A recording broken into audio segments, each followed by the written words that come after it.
Good morning, Year 10. Welcome back to your poetry revision lessons. So we've spent the last couple of lessons looking at When We Two Parted. Today we're moving on to look at neutral tones, and we'll go through that in a little bit more detail. Your do now task is on the board. As always, ignore the mini whiteboard suggestion. You've got 3 questions there. They go from easy and green all the way through to the harder one, which is red. That's particularly hard because we don't do a lot of form and structure in our poetry. Because remember, that's something that's aimed for top sets. That said, if you can remember anything, about how ideas are sequenced in the poem, that would be a good idea. So pause the video now while you answer these questions, please. Okay, amazing. Welcome back. So for question 1 then, there are lots and lots of different language techniques we can talk about. We can talk about death imagery as being one of the major ones, and we can talk about metaphor, repetition as well. So those are the 3 main language features in When We Two Parted. Question 2, what type of imagery does the noun knell create? Well, you should all know, without having to be reminded, that a knell is a death bell. So it links to that idea of death imagery. And finally, the form and structure of the poem. Essentially, in When We Two Parted, it works in chronological order. He starts the poem recalling what happened in the past, then he talks about what's happening now, and then he goes forward to talk about what will be happening in the future. That is too cute. Sorry, Year 10. I'm back with my grandchildren. My daughter's just done her hair and she looks so cute. That's adorable. Anyway, moving on then, we're going to look at neutral tones. And the reason we're looking at neutral tones is because when you're in your exam, you have to write about the poem they give you and compare it to another one. And therefore, you're going to want one that has similar ideas or similar tones in it. So neutral tones does. Okay? So, again, we should be able to work through this quite quickly. One of the things that we've looked at before is the word neutral. And if I remember, we all remembered that in terms of using a car. So neutral's when you're driving a car. It's when you're not driving a car, isn't it? It's when you're not moving forward. It's when you're not making progress. And tones is anything to do with colour. Okay, so we're going to go through this so that you can have a clear understanding and aim for that grade 5.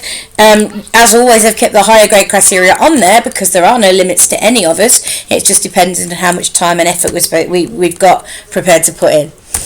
Okay, there is a video here then on Thomas Hardy. I'm not going to play that now while I'm sitting here twiddling my thumbs, so I'd rather get ahead with some more lessons. But I will copy and paste that link into the Show My Homework section for today's work, so you will be able to watch that in your own time. The key fact that it talks about on that video to remember, though, is the fact that he did get divorced, and he was really bitter about it. He, in fact, went on to get remarried to a different person, but you might remember, and certainly you will if you've just watched this video, that when he died, he put it in his will that he wanted to be buried with his first wife, and that became difficult. So they ended up burying his body with his second wife, but his heart with his first wife. Okay, which is quite unusual. I've never heard of anybody else doing that before.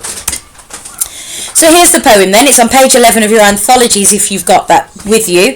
If you haven't, again, you can find this online just by typing in the name of the poem, neutral tones, followed by the words full text. Okay, but it's better if you've got your anthology because that's got the work that you've done previously on these poems, so it'll have all of the annotations and all of the work that we've done before. On the right hand side we've got definitions of words that we might not know. So chidden is the first one, a word I've never heard other than in this poem, but I have heard it used as the verb. I've heard it used as chide. So if you chide someone, you tell them off. Okay, so this is the past tense of that. Sod here doesn't mean children, however much we might joke about which one of you is at a certain time or another. Sod here just means a lump of mud, a lump of earth. Okay, rove means to wander, so it talks about the eyes wandering, so the girl's not looking at him, she's looking on for her next, love interest. Thereby is just an old-fashioned way of saying bye. Ominous, we should know, because we've talked about ominous a lot in A Christmas Carol, but ominous means something threatening. It's a sign that something bad's going to happen. A wing means flying. Keen means sharp or strong. Okay, so a knife can be described as having a keen blade. Okay, it just means really, really sharp. And finally, cursed is just a different spelling of cursed, and that just means to basically cast a bad spell on somebody. So we're going to read through the poem. We stood by a pond that winter day, and the sun was white as though chidden of God, and a few leaves lay on the starving sod. They had fallen from an ash and were grey. Your eyes on me were as eyes that rove over tedious riddles of years ago, and some words played between us to and fro, on which lost the more by our love. The smile on your mouth was the deadest thing, alive enough to have the strength to die, and a grin of bitterness swept thereby, like an ominous bird a wing. Since then, keen lessons that love deceives, and rings with wrong have shaped to me your face, and the God-cursed sun, and a tree, and a pond edged with greyish leaves. So I'm not going to lie, it's probably one of my least favourite poems out of the anthology. I'm not over keen on it. But actually, if you read it at speed like that, hopefully you could pick up that there was quite a rhythm to it, which is something that's important. I'm just going to go now and pick out some key quotations, because for all of the poems, in terms of revision, we're looking really for 3 quotations. So the sun was white, I would pick first of all, because obviously the sun is very, very rarely white. It's usually some form of yellow or orange. Then we've got they had fallen from an ash and were grey. Ash has double meanings. It's the name of a tree. It also means what's left after a fire. So the fire of their passion, of their relationship, has burned away, leaving just ash, and it was grey now. Okay, in the middle of the poem you've got stuff to do with playing. So he talks about riddles, which is a kind of word game, words played between us. Okay, but really so like it was playful in the past, but it's not anymore. And then the big quote in this one, the one that you definitely need to remember, is the smile on your mouth was the deadest thing. Because a smile can't be dead. It doesn't work like that. It carries on alive enough to have the strength to die. And it just shows that her passionate, loving, playful expressions that have been there before is completely gone. The next comment is for people aiming higher than a grade 4. So off the top of my head, that's going to be Louise, it's going to be Brody, it's going to be Megan, okay, Evie possibly as well. That's up to you to think about. You know who you are, you know if you're the ones that usually do the extra.